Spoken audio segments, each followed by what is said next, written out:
Hey, Hello. Hello. how are you? Okay, how you doing? Very good. Your background is much nicer than my background. Hi, my name is Ruben, and I've got Kay with me. And today we're very privileged to have André Øvredal. Did I pronounce that right? Yeah. Yep. Okay. Awesome. Why don't you tell us a bit about the first question I really wanted to know is what your inspiration was for becoming a film director. What was the bug that got you into wanting to do that?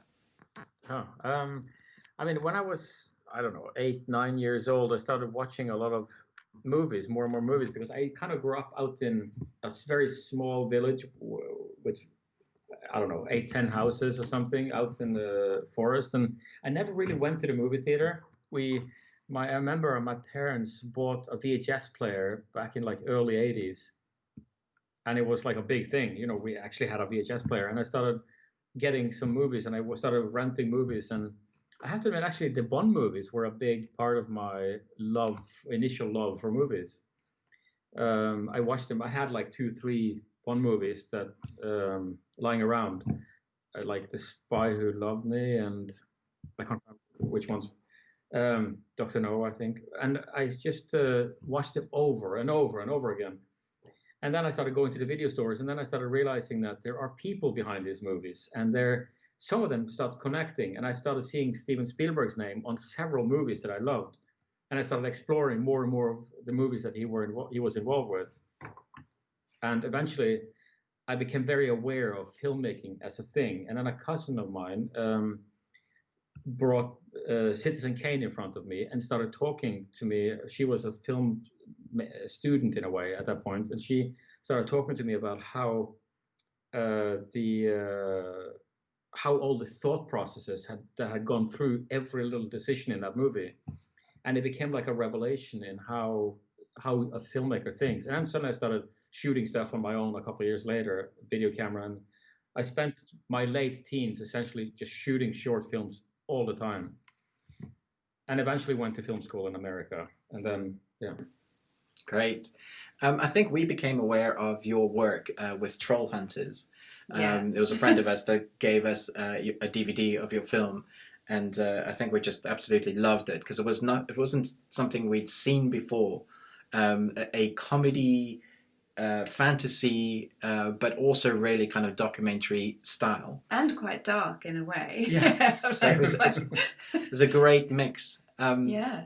I wanted to ask you what was the inspiration behind that, and if we'll ever see a sequel.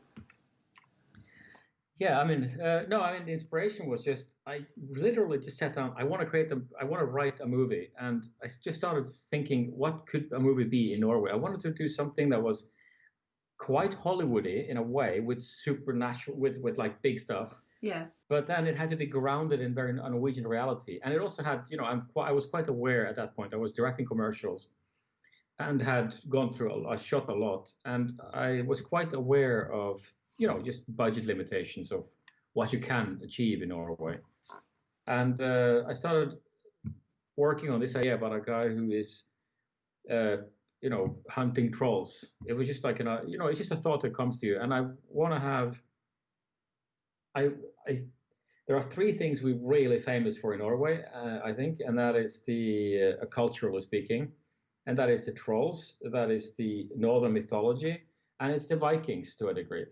So that was like the 3 things that I would explore in my initial thinking, and it ended up with the trolls because it's just fun. Yeah. So that was kind of the initial, and then suddenly this idea comes, and then I just sat for years exploring the idea. What is this world? How does it work? And that the organization that's keeping the trolls at bay, it's kind of, that's probably inspired by Men in Black at some point, you would imagine. Yeah. And the movie's tone is inspired by this kind of. There was a really dark serial killer movie called A Man Bites Dog, if you've seen it. That was black and white, a documentary style, and that became my basic blueprint. When I saw that, I was very inspired to figure out how Trollhunter could work. So the idea of it being a documentary was part of the initial concept of the movie. When I pitched it to the producer who produced it, that was part of my pitch. So will we get a sequel? That's a worse thing to talk about. No, I mean, I don't think so. I mean, I'm so proud of Trollhunter, and I love it myself. And it's just, I was never able to really find a reason to make a sequel other than to just, I need an idea that is just unique and gives a really good reason to repeat that world. Because I feel to a degree, everything has been told in a movie. You can go deeper into it. You can do more. You can tell more trolls and more of this, but it won't be refreshing. It won't be fresh.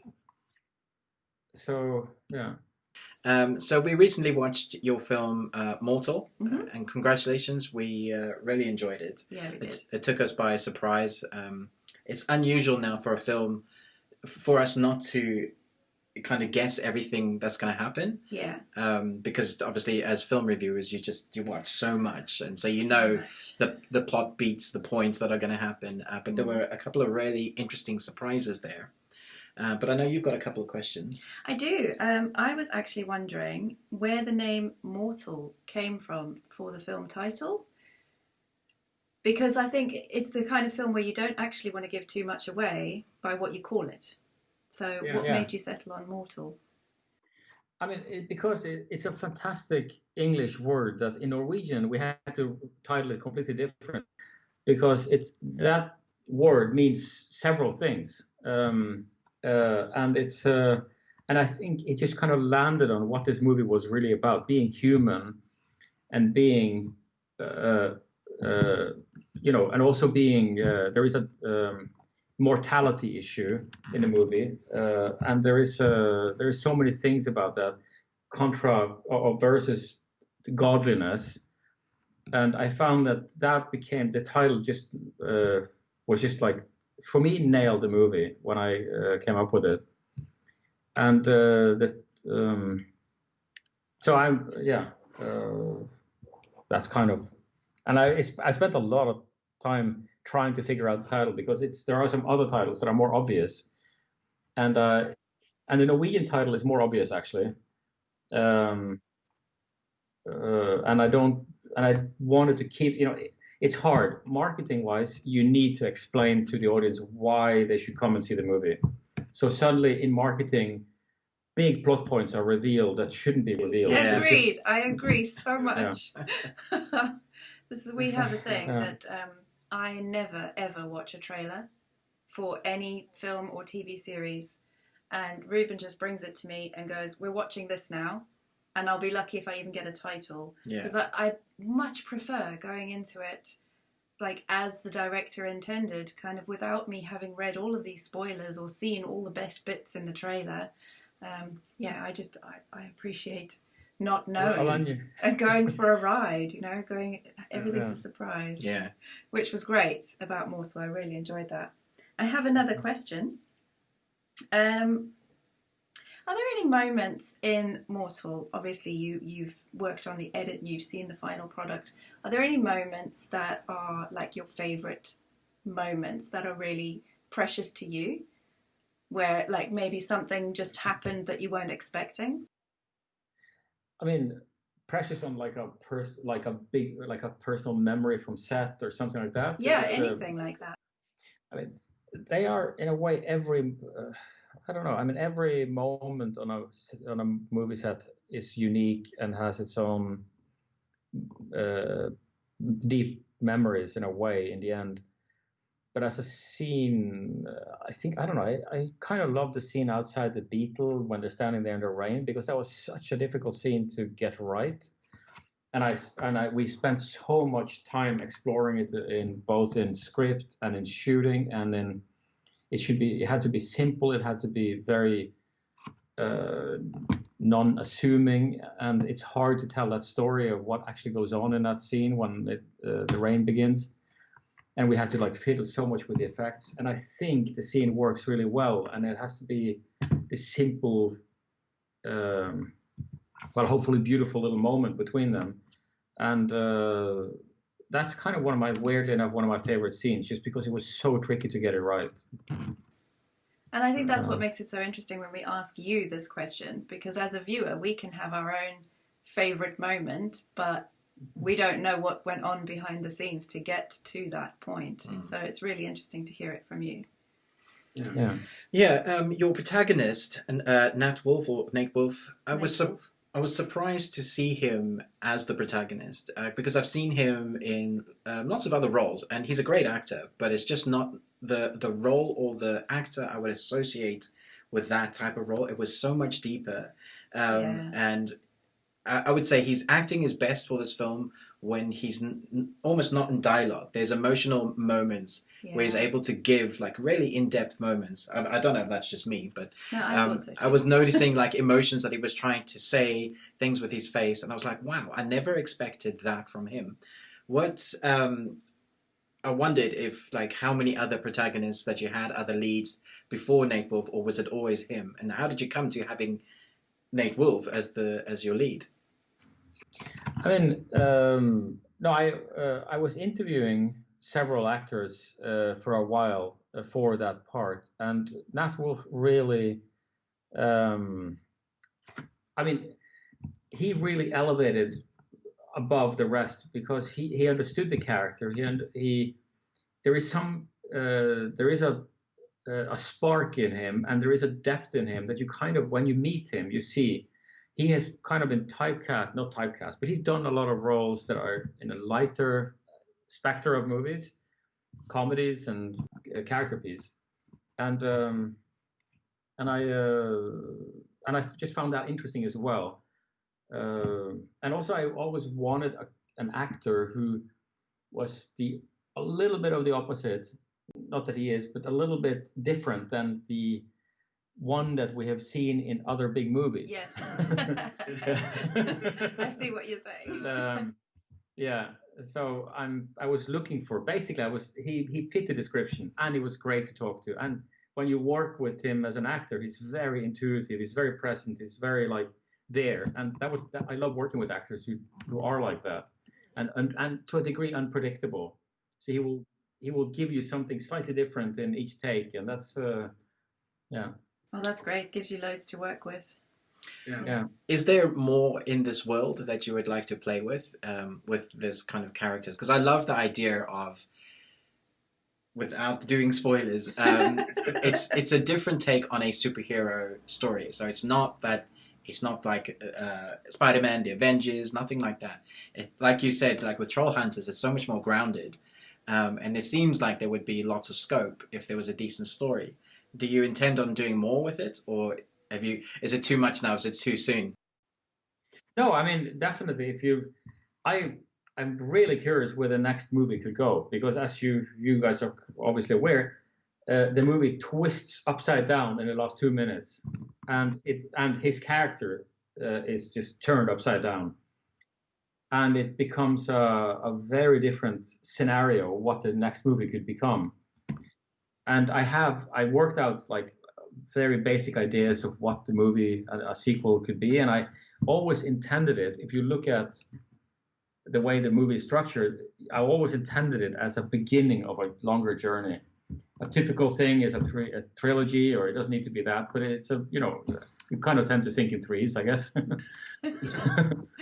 So yeah. Wow, that would be exciting. Yeah, that'd be very cool. Yeah. Talking about your possible other works, Scary Stories to Tell in the Dark. I wanted to ask you how you came to work with Guillermo del Toro, and how the sequel is coming on. If I'm allowed to ask that, if you can say anything about that. Yeah, sure. No, I mean, what was amazing was, I guess it was January 2017. There were like two very eager tweeters online who tweeted about the autopsy of Jane Doe. Mm. First, Stephen King, and then about a week later, I think, Guillermo wrote some really nice things about the movie. And I actually started tweeting back and forth with him a little bit about our common titles, because he has a cartoon show called Troll Hunters. Yes, I was watching that today. Yeah. So he promised me he didn't steal the title. So that was so we had a little fun chat there, and then 6 months later, I was working with two producers, Sean Daniel and Jason Brown, who are also producers on Scary Stories, on another movie in Hollywood. That movie kind of didn't come to fruition. It died, basically. Then 3 months later, they send me this script called Scary Stories to Tell in the Dark, and they say, Guillermo was supposed to direct this movie, but he wants to take a year off he's been so crazy busy, back to back to back movies. And I think he suggested me as a director on it. Wow. And which was like, oh, wow. So I read the script. Not that the script was fun. It was fantastic. It was so, just a kind of Amblin-esque journey of a big movie, but a horror movie. And I just fell in love with it. And of course I said yes. I mean, anything else would be mad. And so that was kind of the initial thing. And it's a little bit of a frightening thing to stand in front of Guillermo del Toro, who has been prepping co-written this movie with his writers to direct himself. And you kind of know the amazing, awesome scope and visual energy of his movies. And it's like, oh God, do I have to live up to this? And he was, the first thing he said was basically, you have to make your own movie. Forget me, forget what you think I would have made, make your own movie. And I that really relieved me of the inner tension that I was living with at that point. Yeah. So how's, with COVID, I imagine the sequel kind of stalled a bit. How's that coming together? No, I mean, the virus hasn't impacted the development of Scary Stories 2 yet, because it's all, I'm working with the writers and the producers, and we're working on the story and the script, essentially. So that can be done, thankfully, in separately. It's when we get into a production we have to look at. But we're well in. We have a story that I really think is great fun, and I hope can be a movie to make very quickly. Great, I'm excited about that. Yeah. There is one other project I'd really like to talk about, but why don't you ask? Yeah, I'd like to ask about it.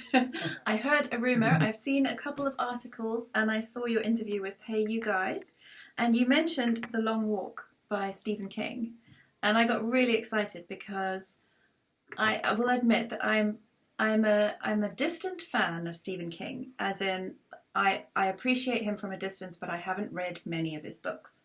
But when I was a teenager, my best friend handed me the Bachman books and said, you've got to read this. This is Stephen King's short stories that he published under a pseudonym. And obviously The Long Walk was one of them. And it haunted me. I still have moments where I think about that story because of the way it was written and the way it ends. And it's just... And I was thinking about you directing that, and I don't know if you can confirm or deny whether that is actually happening or not, but if it is happening, then I'm really super excited because I think you can do a great job on it. No, thank you. No, I'm so excited about that movie. It's a dream come true to be able to make. I mean, I was a fan of Stephen King all through my teens. I read like all the first 15, 20 books or something he wrote. I read less now, so but it's I don't have time. But it's I read scripts when I have to read.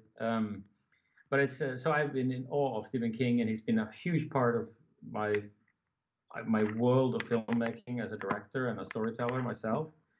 And to be able to hopefully do justice to one of his books is an awe-inspiring opportunity.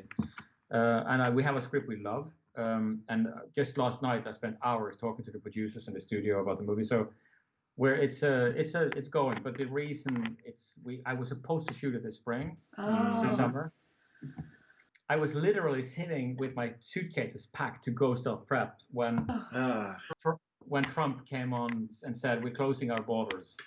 Oh my gosh! Oh. That's soul destroying. That's frustrating. Wow. So when things start up again, you'll be able to hopefully get back on track. Yeah. It's an amazing movie. So and a horrifying story. So I totally understand why it would haunt anybody, really. Yeah, and I think it's going to be very interesting to tell it visually because, I mean, in terms of plot points, not much happens. it's a fairly No, simple story, but a lot happens psychologically, so much. Yeah. So that's going to be really interesting. I'm sure you've sorted all of that out. I can't wait. I can't wait to see it. Sorry, I'll stop gushing now. For my last question, really, I want to go back to Mortal. And you talked about like some of your favorite moments, but I know from filmmaking experience, we've both been involved in film. Was there a particular set or a week that was really hard to film? Because sometimes you just have those nightmare days that were like, oh, why is this taking, why are we on it? And you say to the crew, instead of doing a 15-hour day, we're going to do a 19-hour day. Did you have any? Well, of course, there is the bridge sequence was that. It was like, first of all, it was I'm from the west coast of Norway, so I drive through this area a lot. And during the period of 2012, 13, and 14, they built this, usually it was ferries taking you across these fjords, but then they built this huge bridge. And I was like, wow, I want to shoot the biggest scene in a movie there. I want to close down the whole bridge. So it was like a bit of an obsession. And nobody thought it was possible. The producers, the production line producers, they were all like, "Fuck, we can't do this. This is it's impossible to get this location. Let me try." And he made a couple of phone calls, and he was able to get the whole thing done, to get the whole bridge. And he made this agreement that we could close the whole lane for 5 days, and the second lane we were able to close for 15 minutes at a time, and then let traffic through. So we could do a couple of shots at a time. So we get up in the morning, 2:30 in the morning, and then wait for the light and prep and get everything ready. To like 4 a.m. in the morning, the light is up enough to shoot, and then we shot until 2 p.m. with traffic going and closing, and it was a crazy situation. And the weather was changing and windy, and then suddenly raining, and then one thing after the other. Yeah, that does sound like a nightmare to film. Oh. Yeah. But you got it done because it looks great. That scene is really like a powerful, obviously a pivotal moment in the film. It was so good. Yeah, and I applaud you continuity-wise because I am the continuity queen. Yeah. My worst is watching scenes where people are smoking cigarettes because I notice every time the cigarette changes length. Anyway, I didn't notice any differences in the lighting or the weather. So the prosthetics as well. All excellent. Yeah, it was really good. I really enjoyed it. Great. Well, thank you so much for chatting to us. I think that's all the questions we have. Really appreciate your time. No, it was fun. Great to meet you guys and chat. Yeah, I will definitely, hopefully, be able to talk to you again in the future when you've done your next film, depending on what it is, what COVID does. Yeah. It's interesting times. No, well, great to talk to you, and best of luck. Yeah, you too. You too.